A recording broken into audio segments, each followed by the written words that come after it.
नमस्कार दोस्तों, आप सभी का स्वागत है हमारे चैनल पीसीएम क्यूब पे। My self Saini Verma from NIT Agartala. हम लोग समुच्चय पढ़ रहे थे क्लास 11th का चैप्टर 1। आज हम लोग एक्सरसाइज 1.2 करेंगे और 1.2 एक्सरसाइज का पहला क्वेश्चन आपके लिए लिखा है, निम्नलिखित में से कौन से रिक्त समुच्चय के उदाहरण हैं। हमको ये बताना है कि इनमें से कौन रिक्त समुच्चय हैं। हम लोग जानते हैं रिक्त समुच्चय किसको बोला जाता है, जिस समुच्चय में एक भी अवयव नहीं होता है उसको रिक्त समुच्चय बोला जाता है, एम्प्टी सेट। तो इसमें 4 पार्ट है, हम लोग एक एक पार्ट करते हैं। पहला पार्ट हम लोग देखते हैं। पहला पार्ट क्या, 2 से भाज्य विषम प्राकृत संख्याओं का समुच्चय। 2 से भाज्य क्या होनी चाहिए, वो संख्या 2 से भाज्य होनी चाहिए और विषम प्राकृत संख्याओं का समुच्चय। तो अगर कोई संख्या 2 से भाज्य होगी तो उसको हम लोग विषम क्यों कहेंगे विषम नहीं कहेंगे ना। तो 2 से ये बोला है कि 2 से भाज्य हो और विषम संख्या भी हो, तो दोनों एक साथ संभव नहीं है कि संख्या 2 से भाज्य भी हो और विषम भी हो। तो पहला अपना क्या हो गया, पहला रिक्त समुच्चय है। कोई भी संख्या ऐसी संभव नहीं है जो 2 से भाज्य विषम हो। 2 से भाज्य विषम प्राकृत संख्या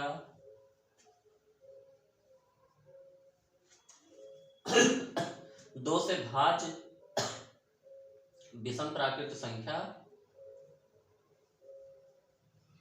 कोई भी संख्या नहीं है, क्योंकि 2 से जैसे ही भाज्य होगा उसको हम लोग सम कहेंगे ना। तो विषम कैसे हो जाएगा, दोनों एक साथ नहीं हो सकते। तो पहला अपना क्या हो गया, तो इसलिए फर्स्ट पार्ट क्या हो गया, ये रिक्त समुच्चय है। फर्स्ट पार्ट आपका क्या रिप्रेजेंट कर रहा है, क्या प्रदर्शित कर रहा है, रिक्त समुच्चय है, क्योंकि इसमें एक भी अवयव नहीं है। रिक्त समुच्चय का मतलब क्या होता है, जिस समुच्चय में एक भी अवयव नहीं होता है उसको रिक्त समुच्चय बोला जाता है। सेकेंड पार्ट हम लोग देखते हैं, सम अभाज्य संख्याओं का समुच्चय। अभाज्य संख्या होती है जिसके केवल और केवल 2 गुणनखंड होते हैं। तो अभाज्य संख्या एक अभाज्य होती नहीं, क्योंकि एक का केवल और केवल एक गुणनखंड होता है। सम अभाज्य संख्या, तो सम अभाज्य संख्या केवल कौन सी होती है, 2 के अलावा और कोई भी अभाज्य संख्या सम नहीं हो सकती, क्योंकि अगर सम हो जाएगी तो उसके 3 फैक्टर हो जाएंगे, तो अभाज्य कहां से रह जाएगा। तो ये रिक्त समुच्चय नहीं है, क्योंकि इसमें एक अवयव मिल रहा है, रिक्त समुच्चय नहीं है।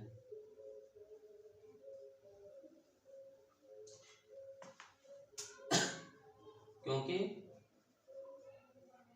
इसमें एक अवयव है, इस समुच्चय में एक अवयव है, इसलिए यह रिक्त नहीं है। 2 जो है क्या है, सम अभाज्य संख्या है। थर्ड पार्ट हम लोग देखते हैं,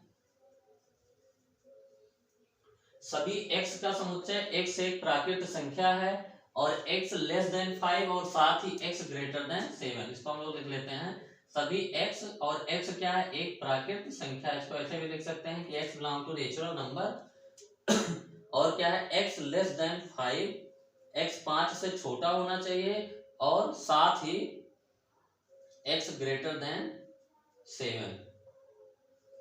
ये हम लोग को लिखना है। जो वो नेचुरल नंबर हमको लिखने हैं जो 5 से छोटे हो और 7 से बड़े हो। तो हम लोग नंबर लाइन पे यहाँ पे देखते हैं, यहाँ पे 5 है, यहाँ पे 7। 5 से छोटे वाली संख्याएं ये सारी हो गई, इसके पीछे वाली 7 से बड़ी वाली संख्याएं ये हो गई। तो कोई भी संख्या आपको ऐसा नहीं है कि जो 5 से छोटी भी हो और 7 से बड़ी भी हो, क्योंकि कोई संख्या ऐसी संभव नहीं है कि जो 5 से छोटी हो और 7 से बड़ी हो, दोनों एक साथ सेटिस्फाइड करे। इसलिए ये क्या है, रिक्त समुच्चय है, ये रिक्त समुच्चय है। थर्ड वाला अपना क्या हो गया, रिक्त समुच्चय, क्योंकि एक भी अवयव इसमें नहीं है, रिक्त समुच्चय है। एक पार्ट और हम लोग देख लेते हैं, फोर्थ पार्ट का आंसर, सभी y का समुच्चय जहां y किन्हीं भी 2 समांतर रेखाओं का उभयनिष्ठ बिंदु है। समांतर रेखाएं क्या होती हैं, ये होती है समांतर रेखाएं जो कहीं पे मिलती नहीं, तो समांतर रेखाएं। तो समांतर रेखाओं पे देखिए, इस पे ये सारे पॉइंट इस पे हैं और इस पे ये सारे पॉइंट ये हैं इसमें। तो इसमें ऐसा कोई पॉइंट नहीं है कि जो दोनों में हो। 2 समांतर रेखाओं में कोई भी बिंदु उभयनिष्ठ नहीं होता है। उभयनिष्ठ कब होता है? जब दो रेखाएं कट करती हैं, एक दूसरे को प्रतिच्छेद करती हैं, तो ये क्या हो जाता है? ये उभयनिष्ठ बिंदु हो जाता है, जो दोनों रेखाओं पे होता है। इस बिंदु को क्या बोलते हैं? उभयनिष्ठ बिंदु। का उभयनिष्ठ का मतलब उभय मतलब दोनों में हो। तो इसको हम लोग लिखेंगे, फोर्थ पार्ट क्या हो जाएगा? ये भी रिक्त समुच्चय होगा, क्योंकि दो समांतर रेखाओं में कोई भी उभयनिष्ठ बिंदु नहीं होता है। क्योंकि दो समांतर रेखाओं में कोई भी बिंदु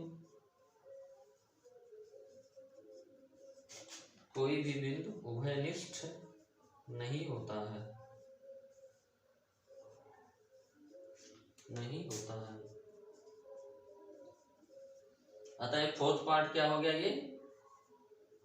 ये एक रिक्त समुच्चय है।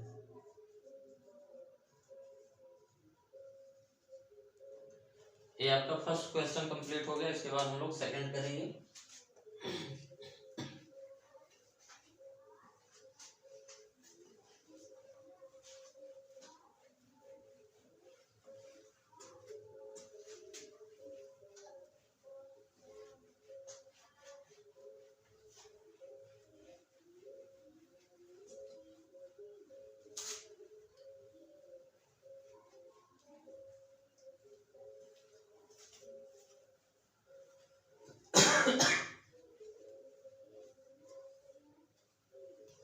सेकंड क्वेश्चन हम लोग देखते हैं इसका।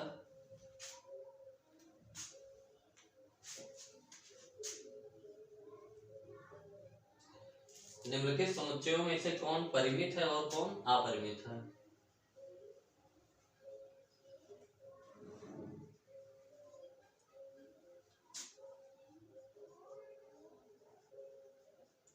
निम्नलिखित समुच्चयों में से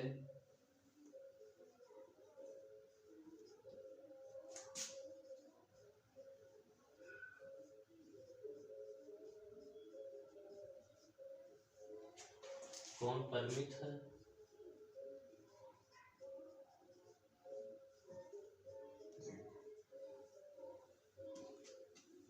और कौन अपरिमित?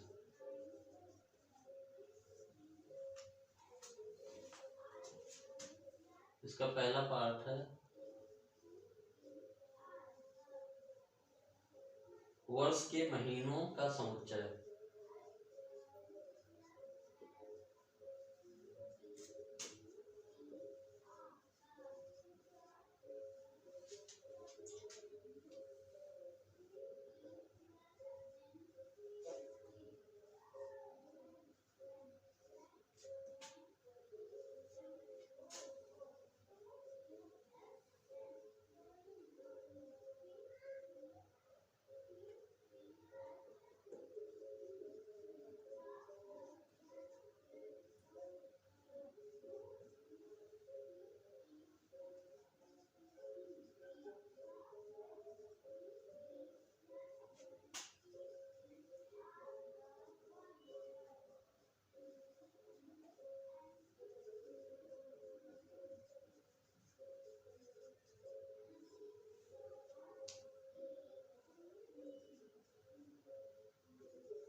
निम्नलिखित समुच्चयों में से कौन परिमित है और कौन अपरिमित। तो हम लोग रिवाइज कर लेते हैं। परिमित समुच्चय किसको बोला जाता है, जिसमें अवयवों की संख्या जो है निश्चित होती है, उसको परिमित समुच्चय बोला जाता है। जिनमें अवयवों की संख्या निश्चित होती है, फाइनाइट होती है, परिमित होती है, उनको बोला जाता है परिमित समुच्चय। और जिनमें अवयवों की संख्या इनफाइनाइट होती है, अनंत होती है, उसको बोला जाता है अपरिमित समुच्चय। तो परिमित और अपरिमित छांटना बहुत आसान होता है। जिनमें अवयवों की संख्या जो है एक जो है फिक्स नंबर हो कि इतने अवयव हैं, तो वो परिमित हो गया, अदरवाइज वो क्या होगा, अपरिमित होगा। तो पहला हम लोग देखते हैं वर्ष के महीनों का समुच्चय। फर्स्ट पार्ट का आंसर हम लोग करते हैं, तो इसको सेट के रूप में हम लोग लिखेंगे वर्ष के महीनों का समुच्चय। तो वर्ष में कितने महीने होते हैं, जनवरी हो गया आपका, फरवरी, मार्च, अप्रैल, जून, जुलाई, अगस्त, सितंबर, अक्टूबर, नवंबर, दिसंबर। तो वर्ष में यही जो है 12 महीने होते हैं, ठीक है। तो इसमें कितने हैं, इस समुच्चय में अवयवों की संख्या कितनी है, 12 है। अवयवों की संख्या 12 है, अतः यह एक परिमित समुच्चय है। तो ये एक परिमित समुच्चय है।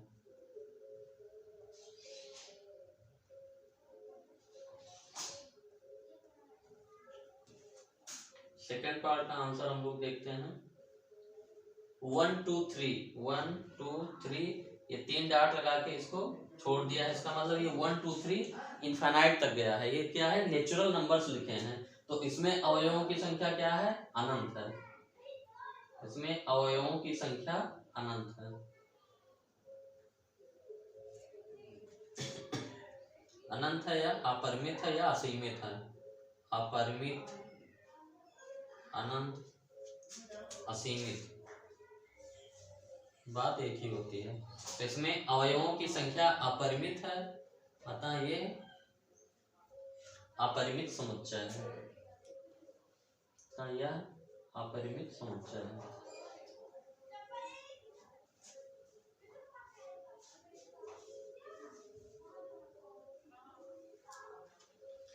थर्ड पार्ट का आंसर हम लोग देखते हैं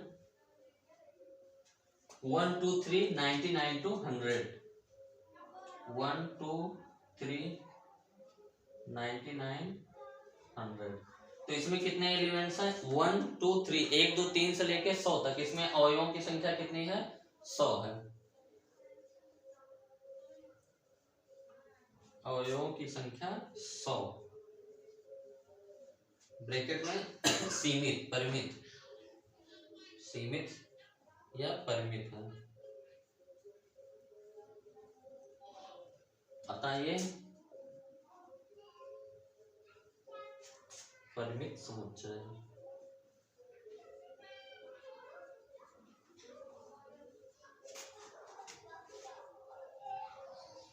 फोर्थ पार्ट हो गया आपका, थर्ड पार्ट हो गया आपका, हम लोग फोर्थ पार्ट इसको मिटा देते हैं पहले।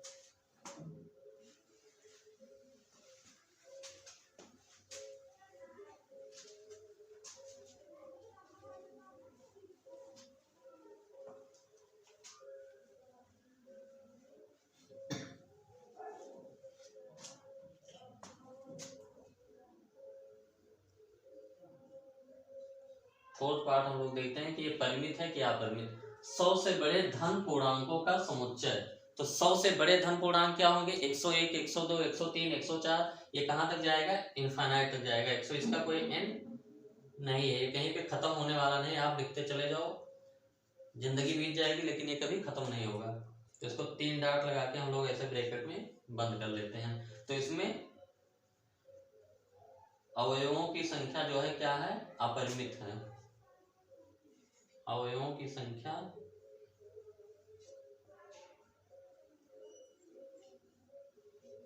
अपरिमित है, अतः यह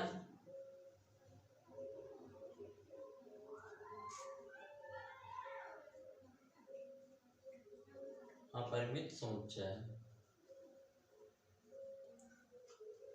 फिफ्थ पार्ट वाले का आंसर हम लोग देख लेते हैं। 99 से छोटे अभाज्य पूर्णांकों का समुच्चय। 99 से छोटी जो अभाज्य संख्याएं हैं 2, 3, 5, 7, 11, ये इसमें इनफाइनाइट नहीं होगा, क्योंकि 99 से छोटे जो अभाज्य पूर्णांक हैं वो जाके कहीं ना कहीं ये 2 पे जाके एंड हो जाएगा। 99 से छोटी आप देखने चले जाएंगे तो इसमें अवयवों की संख्या क्या है? परिमित है। इसमें अवयवों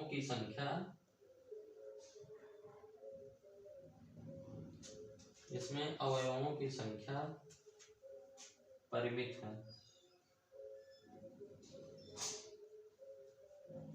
अगर यही बोला जाता कि 99 से बड़े अभाज्य पूर्णांकों का समुच्चय तो ये अपरिमित समुच्चय हो जाता, लेकिन ये अवयवों की संख्या परिमित है, अतः ये परिमित समुच्चय है।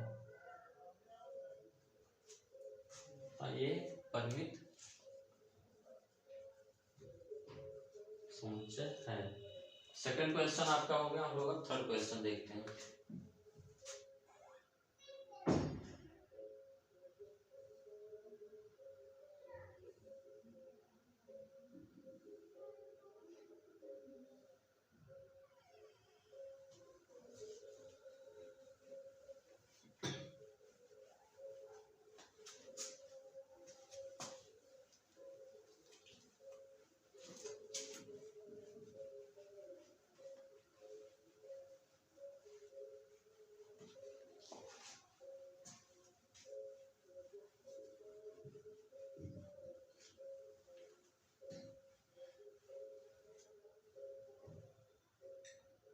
थर्ड क्वेश्चन है, निम्नलिखित समुच्चयों में से प्रत्येक के लिए बताइए कि कौन परिमित है कौन अपरिमित है।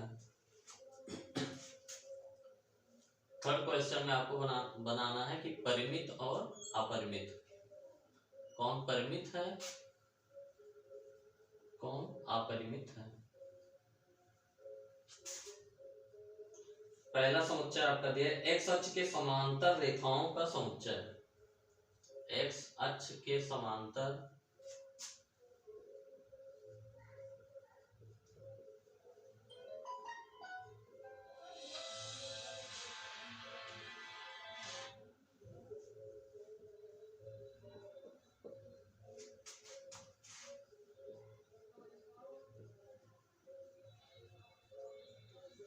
पहला पार्ट आपका हो गया।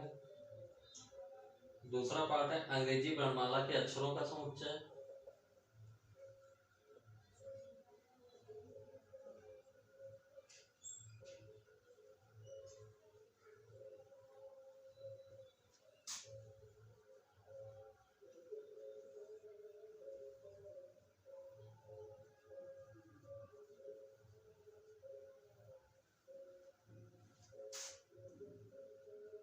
थर्ड पार्ट है आपका उन संख्याओं का समुच्चय जो 5 के गुणज हैं।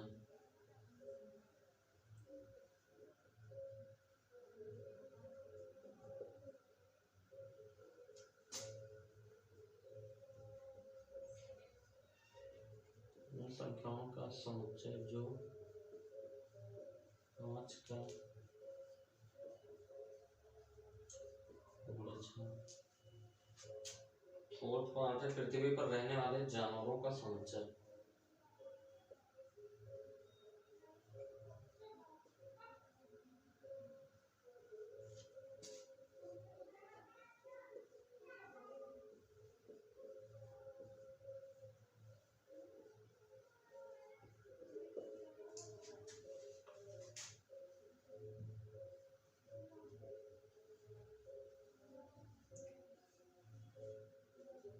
फिफ्थ पार्ट है मूल बिंदु से होकर जाने वाले वृत्तों का समुच्चय।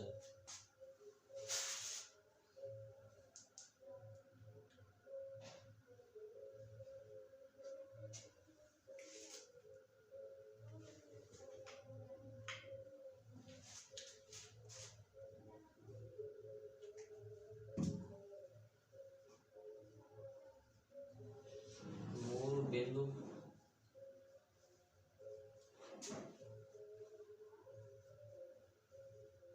से होकर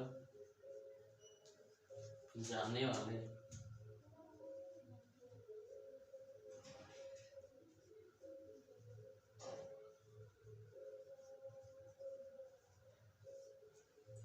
अब इसमें हम लोग एक एक करके देखते हैं कि परिमित समुच्चय क्या होता है, जिसमें अवयवों की संख्या सीमित होती है। अपरिमित समुच्चय होता है जिसमें अवयवों की संख्या असीमित होती है, इनफाइनाइट होती है। तो हम लोग पहले पार्ट को देखते हैं कि ये परिमित है या अपरिमित है। आंसर फर्स्ट पार्ट का, एक्स अक्ष के समांतर रेखाओं का समुच्चय। हम लोग जानते हैं कि ये जो हम लोग ड्रा करते हैं दो परपेंडिकुलर लाइन, इसको बोलते हैं एक्स अक्ष और ये होता है वाई अक्ष। तो एक्स अक्ष के समांतर रेखाओं का समुच्चय, उन सारी रेखाओं को लिखना है जो इस एक्स अक्ष के समांतर हो। तो एक्स अक्ष के समांतर हम लोग रेखाएं खींचते चली जाएं। रेखाएं जो है इसका कोई एंड होगा, ये सभी जो रेखाएं हम लोग खींच रहे हैं ये सब क्या है, एक्स अक्ष के समांतर हैं। तो एक्स अक्ष के समांतर इसका कोई एंड नहीं होगा, आप खींचते चले जाओ। तो एक्स अक्ष के समांतर जो है अनंत रेखाएं खींची जा सकती हैं। तो हम लोग क्या कहेंगे, एक्स अक्ष के समांतर, एक्स अक्ष के समांतर अनंत, अनंत मतलब वही अपरिमित,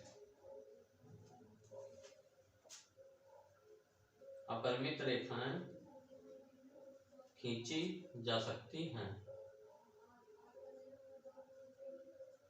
तो ये पहला वाला पार्ट क्या हो गया, ये अपरिमित समुच्चय हो गया। तो ये अपरिमित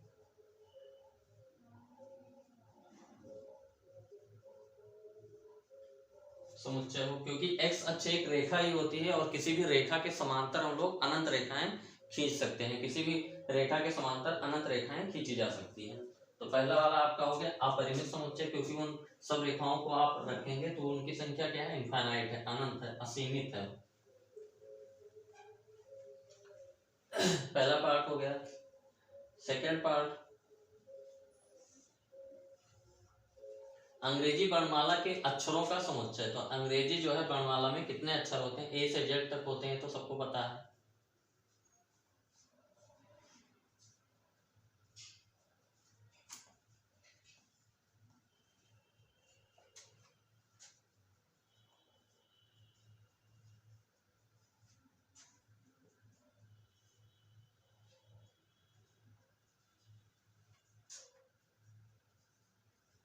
ये जो है समुच्चय क्या हो गया, अंग्रेजी वर्णमाला के अक्षरों का समुच्चय, ए से लेके जेड तक। तो इसमें भी अवयवों की संख्या क्या है, परिमित है। तो ये क्या है, ये परिमित समुच्चय है, क्योंकि इसमें अवयवों की संख्या परिमित है, ये परिमित समुच्चय है।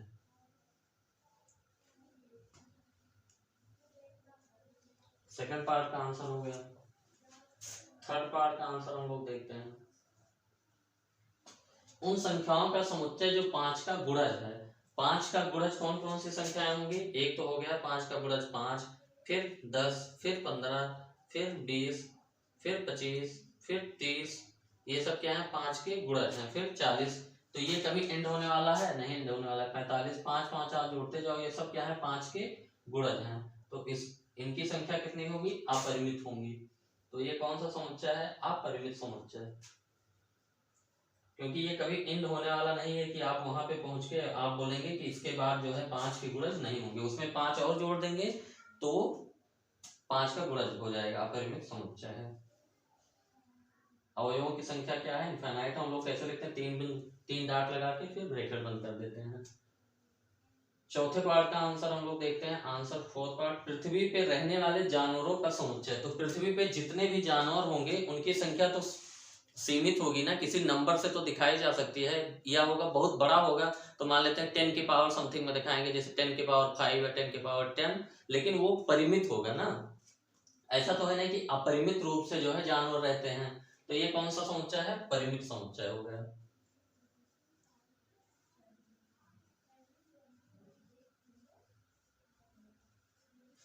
जब किसी भी परमाणु या किसी भी पदार्थ में परमाणुओं की संख्या को जो है परिमित होता है, तो जानवरों का समुच्चय भी तो परिमित होगा, क्योंकि जानवर जो है काउंट करना मुश्किल है, लेकिन वो कोई ना कोई नंबर आएगा, सीमित ही होगा, असीमित नहीं होगा, इसलिए हो गया। पांचवा पार्ट हम लोग अब देखते हैं, मूल बिंदु से होकर जाने वाले वृत्तों का समुच्चय। मूल बिंदु 0, 0 से जितने भी वृत्त जा रहे हैं उन सबका अगर समुच्चय बनाया जाए तो वो परिमित होगा कि अपरिमित होगा। ये हमको देखना है।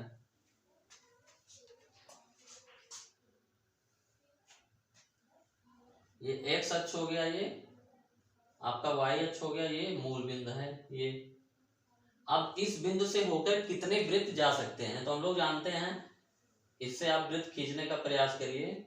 इस पॉइंट से किसी एक पॉइंट से जो हम लोग जानते हैं कि कितने वृत्त पास हो सकते हैं, अनंत वृत्त जा सकते हैं। एक बिंदु, किसी एक बिंदु से जो है अनंत वृत्त खींचे जा सकते हैं। यहां से आप खींचते रहिए, इसका कोई सीमा नहीं है। आप ये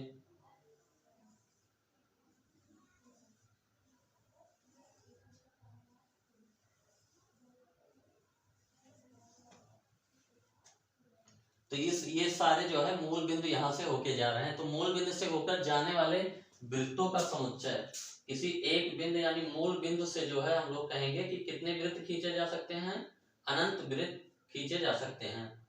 मूल बिंदु हो या कोई भी बिंदु, किसी एक बिंदु से जो जाने वाले वृत्तों की संख्या होती है वो अपरिमित होती है, अनंत होती है। तो मूल बिंदु से होकर अपरिमित वृत्त खींचे जा सकते हैं। मूल बिंदु से होकर अपरिमित वृत्त खींचे जा सकते हैं। अतः ये क्या होगा, अपरिमित समुच्चय होगा।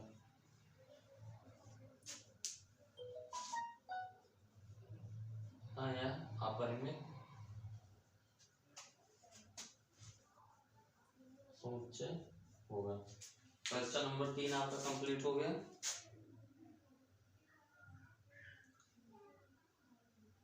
तो इसमें 6 क्वेश्चन है, 3 क्वेश्चन हम लोग इसके बाद में देखेंगे, अभी इतना ही रहने देते हैं।